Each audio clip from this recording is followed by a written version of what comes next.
Τα τελευταία χρόνια στις επιλογές μου, σε σχέση με τα υλικά της διακόσμησης, βασικό ρόλο παίζει η περιβαλλοντική διαχείριση της εκάστοτε εταιρείας που προμηθεύει τα υλικά.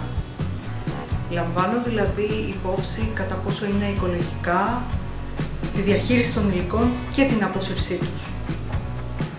Οι περισσότεροι πελάτες μου με συμβουλεύονται για τα υλικά, για τη συμπεριφορά τους σε σχέση με την υγεία, ειδικά όταν πρόκειται για βρεφικά ή παιδικά δωμάτια ή χώρους υγιεινής.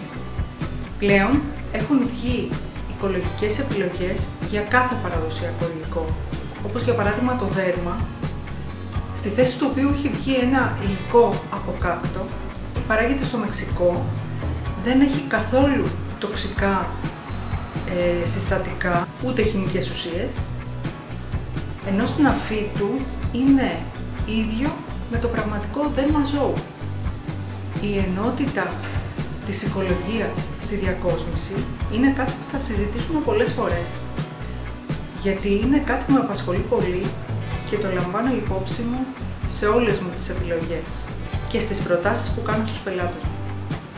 Στα πλαίσια αυτής της σκέψης μπορείτε να βρείτε στο site μας μια νέα σειρά από minimal μονόχρωμα χαλιά που έχουν φτιαχτεί εξ ολοκλήρου από ανακυκλωμένα πλαστικά μπουκάλια μαζί με το καπάκι τους και βγαίνουν σε διάφορα χρώματα, έχουν πάρα πολύ καλή, ζεστή, όμορφη υφή, φυσική υφή.